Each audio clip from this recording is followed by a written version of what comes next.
لیکن سر اٹھاتے ہوئے کسی نے بھی نہیں دیکھا. یہ وہ ایک سجدہ جسے تو گراں سمجھتا ہے دیتا ہے 1000 سجدوں سے نجات. عزیزان محترم، امام حسین رضی اللہ عنہ کا سر پاک جسم سے جدا کیا گیا، آپ کے جسم سے کپڑے اتار لیے گئے. ہاں، جو نیچے جسم سے لگا ہوا کپڑا تھا وہ باقی رکھا، اوپر جو جبہ، دستار، زرہ اور چیزیں تھیں وہ اتار لیا گیا. امام حسین کے جسم کو گھوڑوں کے ٹانکوں سے پامال کیا گیا.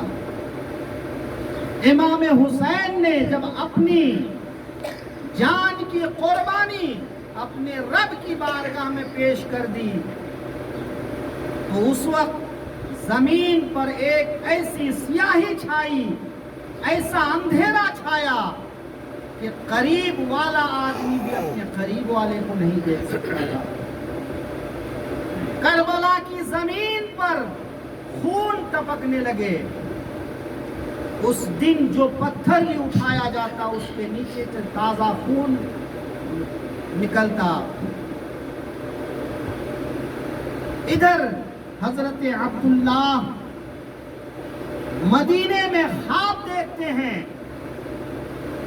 کہ آقا کریم کے جسم اطہر پر گرد و غبار ہیں، بال بکھرے ہوئے ہیں، پریشانی کی کیفیت ہے. عرض کرتے ہیں یا رسول اللہ یہ آپ کی کیسی حالت ہے؟ فرماتے ہیں صبح سے لے کر اب تک میدان کربلا میں شہدائے کربلا کا خون شیشی میں جمع کرتا رہا. میں حسین کی بہادری کو اپنی آنکھوں سے دیکھتا رہا کہ حسین نے خاندان والوں کی شہادت دے دی، اپنی اولاد کی قربانی دے دی، اپنی جان کی قربانی دے دی، لیکن ایک فاسق و فاجر کے ہاتھ میں اپنا ہاتھ نہیں دیا. خواجہ معین الدین حسن چشتی فرماتے ہیں شاہ ہست حسین، بادشاہ ہست حسین، دی ہست حسین، دی پناہ ہست حسین، سرداد نداد دست در دست یزید، حق پاک بنائے لا الہ ہست حسین. یزید امام حسین کا ہاتھ مانگتا تھا لیکن سر تو لے گیا، ہاتھ کربلا میں رہ گیا. امام حسین نے شریعت کی آبرو بچا لی، دین مصطفیٰ کے اس چراغ کو بجھنے سے بچا لیا. عزیزان محترم، باتیں بہت ساری ہیں، کی جائے تو بڑا وقت چاہیے. امام حسین کا فیض ہم سب پر جاری رہے، ان کی بارگاہ میں ہماری عقیدت قبول ہو جائے. اب آئیے امام حسین کے نانا جان کی بارگاہ میں صلاۃ و سلام کا نذرانہ محبت پیش کریں. خوب کی سیر چمن پھول چنی شاد رہے، باغ با جاتا ہوں میں گلشن تیرا آباد رہے. اللہ تبارک و تعالی ہماری بھول کو معاف فرمائے، ہمارے کہنے سننے میں کوئی غلطی ہو تو اللہ معاف فرمائے. اشہد ان لا الہ الا اللہ واشہد ان محمدا عبدہ ورسولہ وآخر دعوانا ان الحمد للہ رب العالمین. السلام علیکم.